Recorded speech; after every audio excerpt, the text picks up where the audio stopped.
The blazing African sun beat down mercilessly on the dusty road that stretched endlessly through the savanna. Miles of golden grass swayed in the gentle breeze, creating waves that rippled across the landscape. James Wilson gripped the steering wheel of his worn-out Jeep, sweat trickling down his temple despite the open windows. He had been driving for hours, making his way back to the Wildlife Research Station after collecting samples from a remote area. The radio crackled with static before cutting out completely. James sighed and switched it off. The isolation out here was both a blessing and a curse. As a wildlife biologist studying the declining lion population in this region, he cherished these moments alone with nature. But today, something felt different. An unusual stillness hung in the air, as if the savanna itself was holding its breath. James slowed the Jeep as he approached a bend in the road. His eyes narrowed against the harsh sunlight. Something was blocking the path ahead. At first, he thought it might be a fallen tree or perhaps a large rock dislodged by recent storms. But as he drew closer, his heart nearly stopped. There, in the middle of the dirt road, lay a massive male lion. Its golden mane was matted with dust. Its powerful body sprawled across the earth. But what made James freeze was not the sight of the apex predator itself. It was a sound that sent chills down his spine, despite the sweltering heat. The lion was crying, not roaring or growling as these magnificent creatures typically do. This was something altogether different. A pained, almost human-like whimpering that echoed across the empty savanna. The beast's eyes were open, alert with fear and suffering, tracking James's approach with desperate intensity. James's hands trembled on the steering wheel. In his 15 years studying these animals, he had never witnessed anything like this. Lions were stoic creatures, especially the males, who would rather die in silence than display vulnerability. Whatever was happening to this animal was catastrophic enough to break through millions of years of evolutionary programming. He pulled the Jeep to a stop about 50 feet from the distressed animal.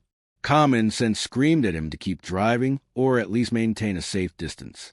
But something in those amber eyes called to him, a connection that transcended the natural boundary between human and predator, a plea for help that James couldn't ignore, despite knowing full well that approaching a wild lion, especially one in distress, could be the last decision he ever made. James reached for his binoculars with shaking hands. Through the magnified lenses, he could now see the lion in excruciating detail. The magnificent creature was young but fully grown, its mane not yet at its fullest but still impressive. What struck James immediately was the unnatural position of the lion's left hind leg. It was twisted at an awkward angle, and even from this distance, he could see dark stains on the golden fur surrounding it. Blood. Fresh blood. The lion's massive chest heaved with labored breathing. Its once powerful body now seemed fragile, vulnerable in a way that these apex predators should never be. Each whimper that escaped its throat seemed to diminish its majesty, transforming the king of beasts into a creature worthy of compassion rather than fear. James lowered the binoculars and ran his fingers through his sweat-dampened hair. His mind raced through possibilities. A territorial fight with another male? A hunting accident? Perhaps the lion had been hit by a vehicle and managed to drag itself to the spot before collapsing. Whatever the cause, the animal was clearly suffering immensely. His satellite phone sat on the passenger seat. Protocol dictated that he should call it in. The research station had procedures for situations like this. They would send a team with proper equipment, tranquilizers, and a veterinarian. The logical part of his brain knew this was a correct course of action. But James also knew the harsh reality. The nearest help was hours away. By the time they arrived, the lion would likely succumb to its injuries or worse, to opportunistic predators that would not hesitate to attack a weakened lion.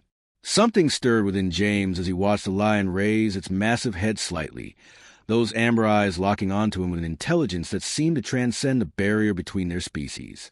In that moment, it wasn't a dangerous predator lying before him. It was a living being in pain, silently pleading for help. The rational voice in his head warned him of the foolishness he was contemplating.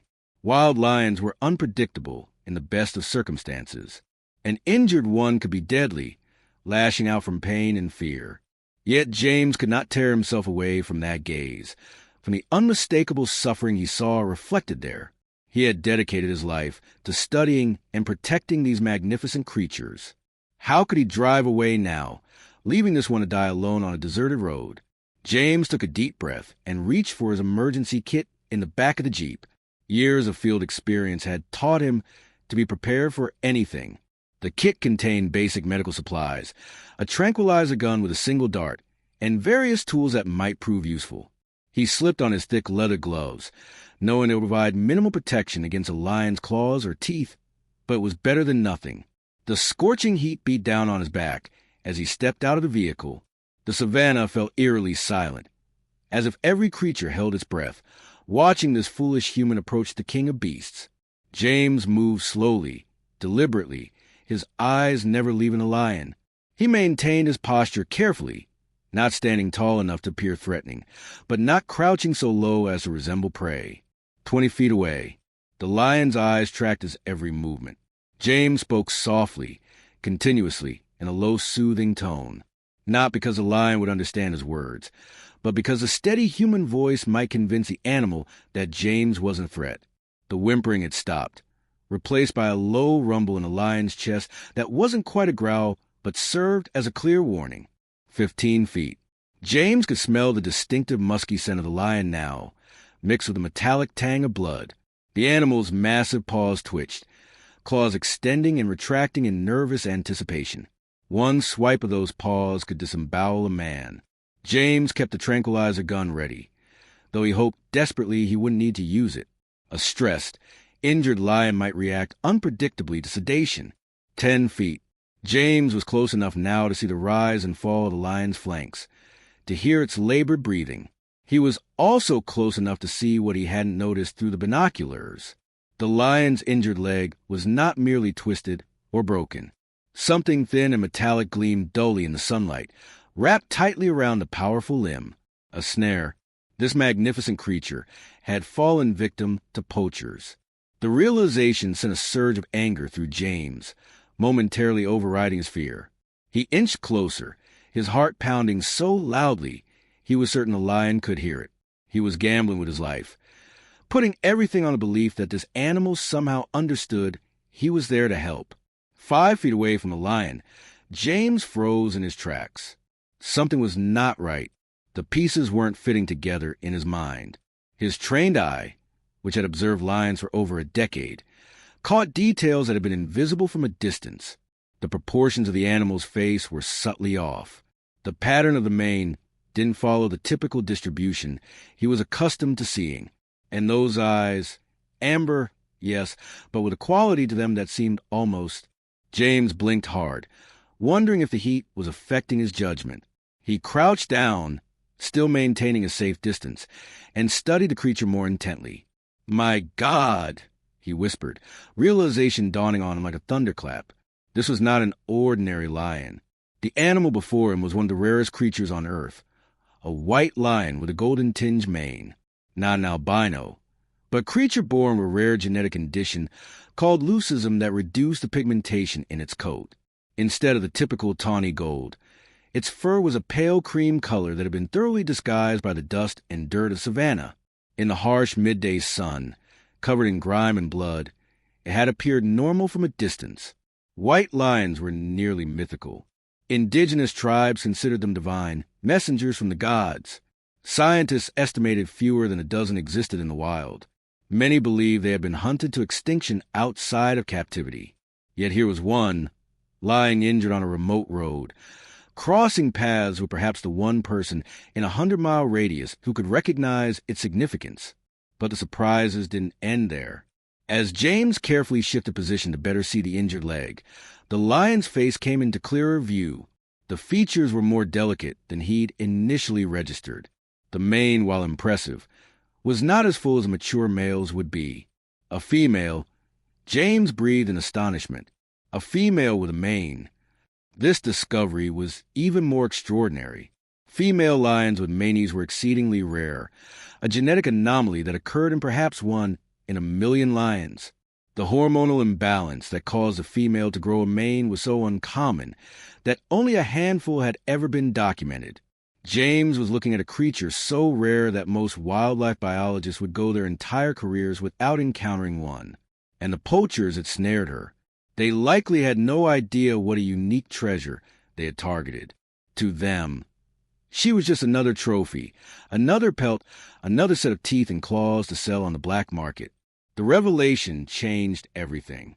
This wasn't just about saving a magnificent predator.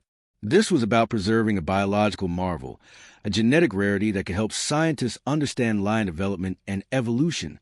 The stakes had just increased exponentially.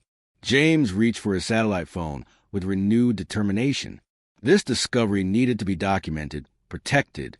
But as he moved, the lion, this extraordinary white maned female, let out another pain-filled cry that seemed to pierce directly into his heart. There was no time for calls. No time for documentation. This incredible creature needed help now, or the world would lose something irreplaceable.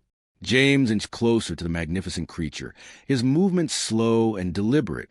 The white lioness watched him with those intelligent amber eyes, a mix of fear and pain evident in her gaze. The metal snare around her hind leg was cruelly tight, cutting deep into the flesh. But as James carefully examined the wound, he noticed something even more disturbing. The snare wasn't the only issue. Small dark objects were embedded in the flesh around the wound, causing angry red inflammation to spread outward from the injury. Upon closer inspection, James recognized them as thorns. Not just any thorns, but those from the notorious wait-a-bit bush, named for its tendency to snag passing animals with backward-facing barbs that made extraction excruciating. In her desperate struggle to free herself from the snare, the lioness had clearly dragged herself through a thicket of these bushes. The thorns had worked their way deep into her flesh, creating secondary infections that were likely even more painful than the snare itself. Every movement would drive the barbs deeper, sending waves of agony through her powerful body. But there was yet another complication. As James gently moved around to check the extent of her injuries, he noticed a slight swelling in her abdomen. The realization hit him with stunning clarity. This lioness was pregnant. The reason for her unusual tolerance of his presence suddenly made sense. Maternal instinct had overridden her natural aggression. She wasn't just fighting for her own survival, but for the lives growing inside her. The implications were staggering. A pregnant white female lion with a mane was perhaps the most scientifically valuable big cat on the planet. Her cubs could provide invaluable insights into how these rare genetic traits were passed down. If she died here, the world would lose not just one miracle of nature, but potentially several. Sweat dripped into James's eyes as the full weight of the situation descended upon him. The snare had likely been set days ago. Dehydration was setting in, evidenced by the lioness's dry gums and labored breathing. The infections from the thorns were spreading, her elevated temperature detectable even without touching her. And the stress of the ordeal threatened not just her life, but those of her unborn cubs. The crying sound that had first caught his attention now made perfect sense. It wasn't just pain that had driven the stoic predator to such vocalizations. It was a maternal desperation of a mother trying to protect her young, even before they were born. Nature had programmed her to stay silent in the face of personal danger, but this was different. This was a cry for the future of her bloodline. Time was running out. James quickly assessed his options, knowing that each passing minute decreased the lioness's chances of survival. The tranquilizer dart contained enough sedative for a standard male lion. For a pregnant female, especially one already weakened by injury and dehydration, it posed significant risks to both her and her unborn cubs. Yet approaching her fully conscious was equally dangerous. James made his decision. From his emergency kit, he retrieved a pair of heavy-duty wire cutters and a first aid kit. He would have to work without sedation, relying solely on the lioness's unusual tolerance of his presence. It was a gamble with death, but the alternative was certain tragedy. The savanna around them had grown unnervingly quiet. The normal background chorus of birds had fallen silent. James sensed rather than saw movement in his peripheral vision. Scavengers gathering, anticipating a meal. Hyenas. Their distinctive whooping calls began to echo across the plain, announcing their presence. They had smelled blood and the weakness of a predator they normally feared. The danger had just multiplied exponentially. Hyenas were opportunistic hunters, and a pack would have no qualms about attacking both an injured lion and a human trying to save her. James estimated he had 20 minutes, perhaps less, before they closed in. With renewed urgency, he approached the lioness, speaking in low, soothing tones. Her eyes tracked him, but remarkably, she made no aggressive moves. The ancient connection between their species, predator and prey, seemed temporarily suspended in this extraordinary moment. Kneeling beside her massive form, James could feel the heat radiating from her fever-ridden body. He placed his emergency water container near her mouth, tipping it slightly to create a small pool. Desperately thirsty, the lioness lapped at the water, her rough tongue moving weakly. James used this moment of distraction to examine the snare more closely. The metal wire had cut nearly to the bone. Removing it would cause fresh bleeding, potentially catastrophic, without proper medical equipment. But leaving it was certain death. James prepared gauze pads and antibacterial ointment, knowing they were woefully inadequate for wounds of this magnitude. The hyenas were growing bolder, their calls closer now. James glanced up to see several dark shapes moving through the tall grass, circling, assessing. Time was running out. With steady hands belying his racing heart, he positioned the wire cutters around the snare. The first cut released the tension in the wire, and the lioness let out a roar of pain that seemed to shake the very ground. Her massive paw swung out reflexively, missing James's face by inches. He remained perfectly still, not daring to move until she settled again. Blood began flowing freely from a wound, the release of pressure allowing circulation to return to the damaged limb. In the distance, the hyenas responded to the sound of the roar by falling momentarily silent, a predator's instinctive respect for the king of beasts. But it wouldn't deter them for long. Already they were resuming their approach, emboldened by the scent of fresh blood. James worked frantically to extract the embedded thorns from the lioness's wound. Each one removed seemed to bring a small measure of relief to the suffering animal. But the bleeding wouldn't stop. The thick red liquid continued to pool beneath her injured leg, spreading across the dusty ground. Too much blood. Far too much. The lioness's breathing grew more labored, her magnificent chest rising and falling in an increasingly irregular rhythm. The amber eyes that had watched James so intently began to glaze over, losing focus. She was slipping into shock. Without proper equipment, without a veterinary team, James was losing her. A bold hyena suddenly darted forward from the grass, testing the boundaries, sensing weakness. James shouted and waved his arms, driving it back temporarily. But there were more gathering now, at least 7 that he could count, their hunched forms visible through the golden grass, their eerie laughing calls growing more excited as they sensed the impending death. The sky darkened suddenly as clouds rolled in from nowhere. The savanna's weather was notoriously unpredictable, but the timing couldn't have been worse. A rainstorm would turn the dirt road to mud, making it impossible for any rescue vehicle to reach them, even if James could somehow contact a research station. Thunder rumbled ominously as the first fat raindrops began to fall. The lioness's eyes closed completely. Her breathing became so shallow that James had to place his hand near her nostrils to confirm she was still alive. The unborn cubs would be next, their tiny hearts giving out one by one as their mother's body failed them. James felt a wave of despair wash over him. He had tried so hard, risked everything, and it wasn't enough. Nature was cruel in its indifference. All his knowledge, all his compassion, all his determination couldn't change the harsh reality of the savanna. Life and death played out here every day without witness or intervention. The hyenas sensed a change, growing bolder by the second. They began to close the circle, their powerful jaws capable of crushing bone, their approach emboldened by the lioness's weakening state. James stood up, positioning himself between the predators and their intended prey. He was just one man against a pack of nature's most efficient scavengers. The odds were not in his favor. Lightning cracked across the sky, illuminating the scene in stark relief. A man standing alone, protecting a dying lioness against impossible odds.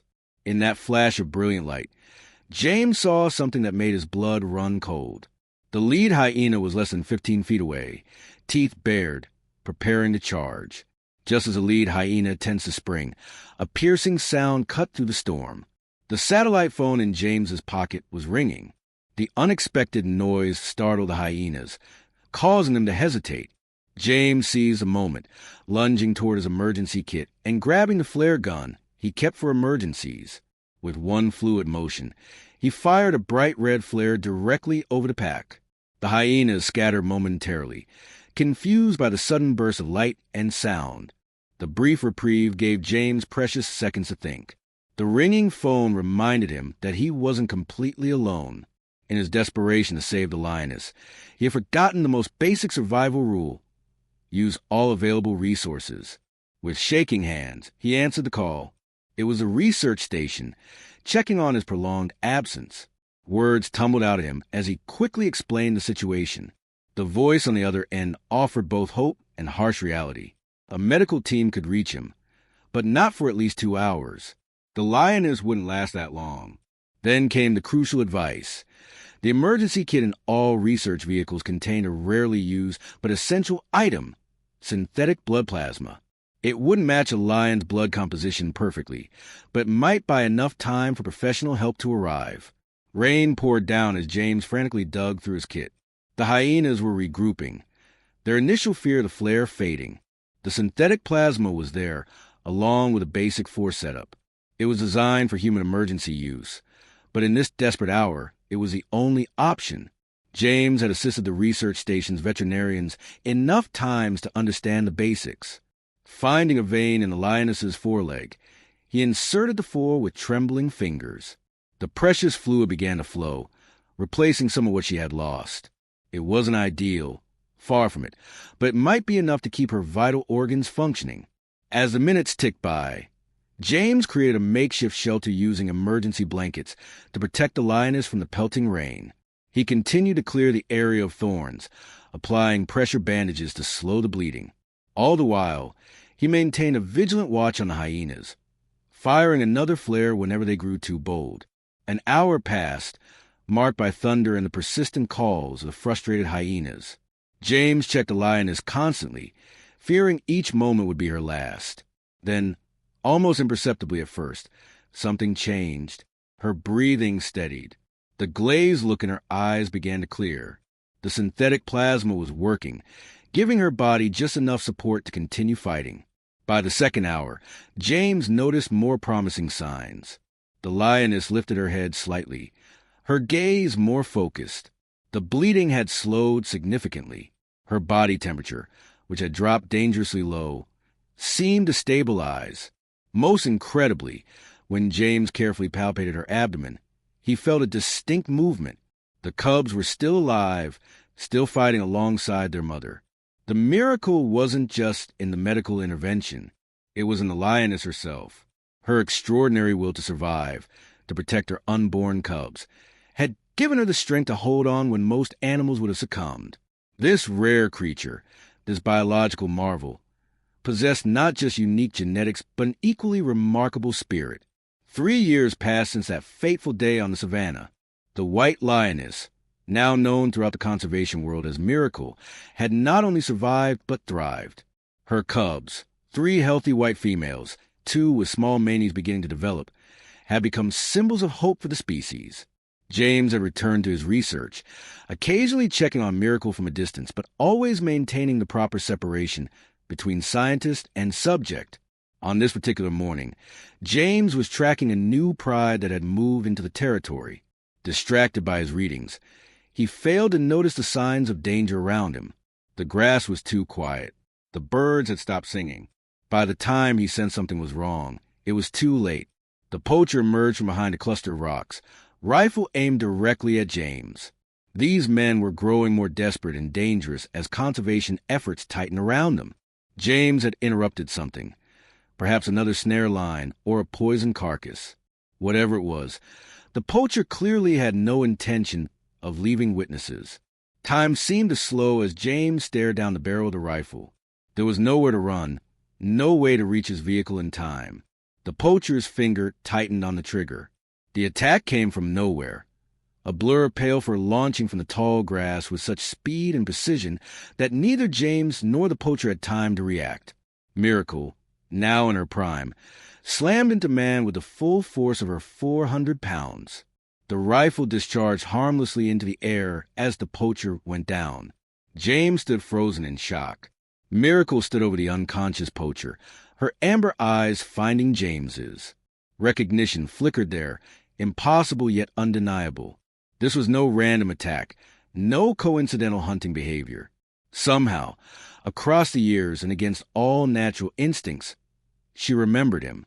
With a low rumble in her throat, Miracle backed away from the poacher, her eyes never leaving James. At the edge of the clearing, her 3 cubs appeared, watching curiously. Miracle made a soft chuffing sound, and the cubs retreated into the grass. With one last meaningful look at James, a look that seemed to contain all the understanding and connection that had formed on that rainy day 3 years ago, she turned and disappeared after her offspring. The research station security team, alerted by the gunshot, arrived minutes later to find James still standing in disbelief beside the unconscious poacher. The evidence was clear. Miracle had saved his life, the very life he had risked to save hers. Scientists would debate the meaning of the incident for years. Was it truly recognition and gratitude, or simply territorial protection? James never publicly offered his opinion, but in his heart he knew the truth. Some connections transcend species, logic, and time. Some debts are remembered, even in the wild heart of a lioness. If you've been moved by this incredible true story of connection between man and one of nature's most magnificent creatures, there's more where this came from. Subscribe to our channel now for daily tales of extraordinary animal encounters, remarkable rescues, and the unbreakable bonds formed between humans and wildlife. Hit that subscribe button to ensure you never miss another heartwarming story that proves the natural world is more amazing than we could ever imagine.